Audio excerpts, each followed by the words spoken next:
Your Majesty, Your Royal Highnesses, Excellencies, members of the jury, distinguished laureates, ladies and gentlemen, it is a great honor to stand here before you tonight. Perhaps, like the great maestro Riccardo Muti, I am not used to standing in front of an audience without an orchestra behind me, but I will do my best as a solo artist tonight. I stayed up all night last night wondering what I might say to this august assembly, and after I had eaten all the chocolate bars and peanuts in the mini bar, I scribbled a few words. I don't think I have to refer to them.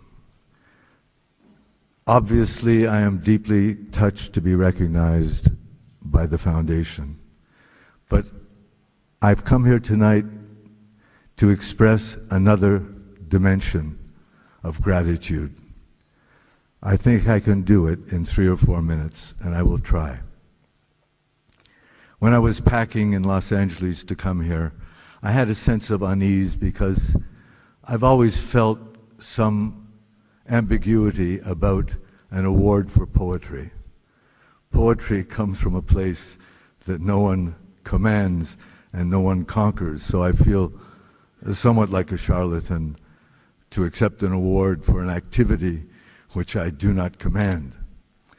In other words, if I knew where the good songs came from, I'd go there more often. I was compelled in the midst of that ordeal of packing to go and open my guitar. I have a Conde guitar, which was made in Spain in the great workshop at number 7 Gravina Street, a beautiful instrument that I acquired over 40 years ago. I took it out of the case, I lifted it, it seemed to be filled with helium. It was so light. And I brought it to my face. I put my face close to the beautifully designed rosette, and I inhaled the fragrance of the living wood. You know that wood never dies. I inhaled the fragrance of cedar, as fresh as the first day that I acquired the guitar. And a voice seemed to say to me, "You are an old man, and you have not said thank you. You have not brought your gratitude back to the soil from which this fragrance arose." And so I come here tonight to thank the soil and the soul of this people that has given me so much.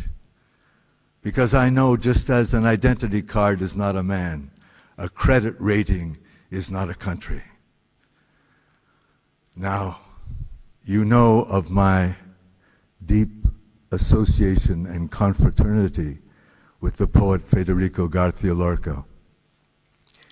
I could say that when I was a young man, an adolescent, and I hungered for a voice, I studied the English poets, and I knew their work well, and I copied their styles, but I could not find a voice.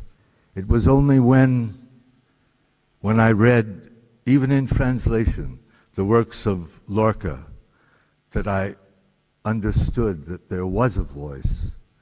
It is not that I copied his voice. I would not dare. But he gave me permission to find a voice, to locate a voice, that is, to locate a self that is not fixed, a self that struggles for its own existence. And as I grew older, I understood that instructions came with this voice. What were these instructions? The instructions were never to lament casually. And if one is to express the great inevitable defeat that awaits us all, it must be done within the strict confines of dignity and beauty. And so I had a voice, but I did not have an instrument. I did not have a song. And now I'm going to tell you very briefly a story of how I got my song.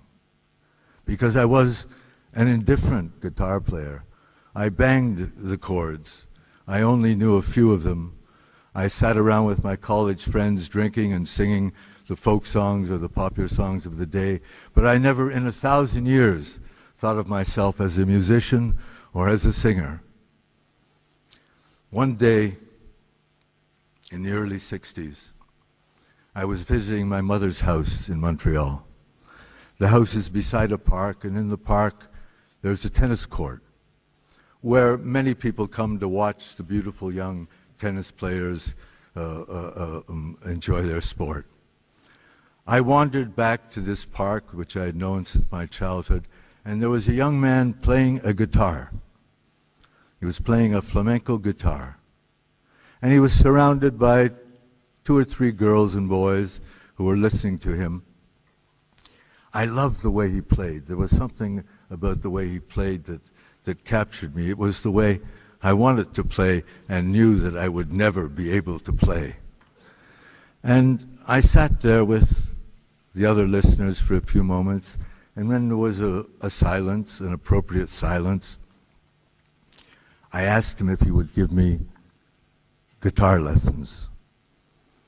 He was a young man from Spain, and we could only communicate in my broken French and his broken French. He didn't speak English. And he agreed to give me guitar lessons. I pointed to my mother's house, which you could see from the tennis court, and we made an appointment. We settled a price, and he came to my mother's house the next day, and he said, "Let me hear you play something." I tried to play something. He said, "You don't know how to play, do you?" I said, "No, I really don't know how to play." He said, "First of all, let me tune your guitar. It's all out of tune." So he took the guitar and he tuned it. He said, "It's not a bad guitar." It wasn't a Conde, but it wasn't a bad guitar. So he handed it back to me. He said, "Now play." Couldn't play any better. He said, "Let me show you some chords." And he took the guitar and he produced a sound from that guitar that I'd never heard. And he played a sequence of chords with a tremolo. And he said, "Now you do it." I said, "It's out of the question. I can't possibly do it." He said, "Let me put your fingers on the frets." And he put my fingers on the frets. And he said, now play." It was a mess. He said, "I'll come back tomorrow." He came back tomorrow. He put my hands on the guitar. He placed it on my lap in the way that was appropriate. And I began again with those 6 chords, 6-chord progression that many, many flamenco songs are based on. I was a little better that day. The third day improved, somewhat improved. But I knew the chords now, and I knew that although I couldn't coordinate my fingers with my thumb to produce the correct tremolo pattern, I knew the chords. I knew them very, very well by this point. The next day, he didn't come. He didn't come. I had the number of his boarding house in Montreal. I phoned to find out why he had missed the appointment, and they told me that he'd taken his life, that he committed suicide. I knew nothing about the man. I did not know what part of Spain he came from. I did not know why he came to Montreal. I did not know why he stayed there. I did not know why he appeared in that tennis court. I did not know why he took his life. I was deeply saddened, of course. But now I disclose something that I've never spoken in public. It was those 6 chords. It was that guitar pattern that has been the basis of all my songs and all my music. So now you will begin to understand the dimensions of the gratitude I have for this country. Everything that you have found favorable in my work comes from this place. Everything that you have found favorable in my songs and my poetry are inspired by this soil. So I thank you so much for the warm hospitality that you have shown my work, because it is really yours, and you have allowed me to affix my signature to the bottom of the page. Thank you so much, ladies and gentlemen.